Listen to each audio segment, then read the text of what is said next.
Iran के पास भले ही घातक हथियार है, लेकिन वो अमेरिका के साथ बहुत लंबे युद्ध में नहीं टिक सकता। और यही वजह है कि ईरान अरब के हर देश में हमला करके अमेरिकी ठिकानों को नष्ट करने की कोशिश में। ईरान जानता है कि अगर सभी अमेरिकी ठिकाने नष्ट हो गए तो अमेरिका के लिए ईरान पर हमला करना आसान नहीं होगा। ईरान ने बुधवार रात के बाद से 5 देशों में हमला किया है। कतर पर भी हमलों की शुरुआत हो चुकी है। ईरान यहां अमेरिकी सेना के हथियारों को नष्ट कर रहा है। एयर डिफेंस सिस्टम भी नष्ट हो रहे हैं। ईरान हमलों से यह संदेश दे रहा है कि अरब देशों को अमेरिका से दूरी बनानी होगी, तभी हमलों से बचा जा सकता है। वजह है कि ईरान के करीब मौजूद अमेरिका के हर मददगार पर मिसाइल और ड्रोन से प्रहार हो रहा है।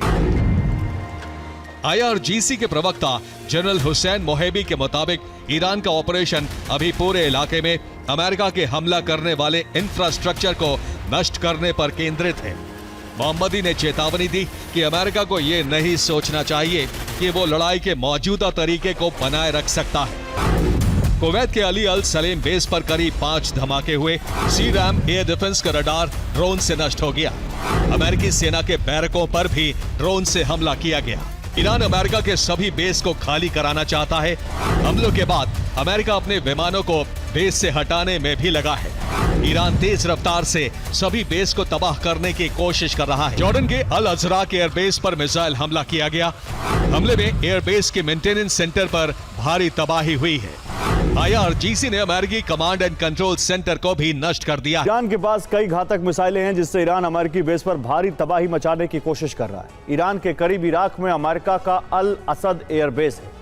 इसके अलावा सीरिया में अल तन्फ गैरिसन एयरबेस है। कुवैत में अली अल सलेम एयरबेस भी ईरान का मुख्य टारगेट बन चुका है।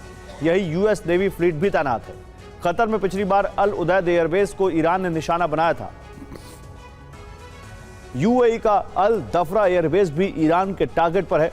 इस पूरे इलाके में अमेरिका की सेना, वायुसेना और नेवी की तैनाती है। अमेरिका ने ईरान पर हमले के लिए इसी इलाके में बड़ी तैयारी की है, लेकिन सबसे अहम है समंदर के रास्ते होने वाला हमला। कुवैत में अमेरिकी नेवी हर वक्त मौजूद रहती है। यहाँ अमेरिका का कैंप पेट्रियट नेवल बेस है। यहाँ से ईरान पर हमले की तैयारी है।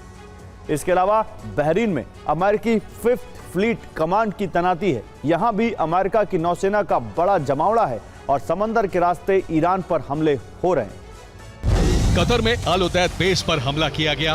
बैलिस्टिक मिसाइलों से रडार को निशाना बनाया गया। ईरान के टारगेट पर अमेरिकी सेना और हथियार थे। ईरान ने इरबिल को टारगेट करके हमला किया।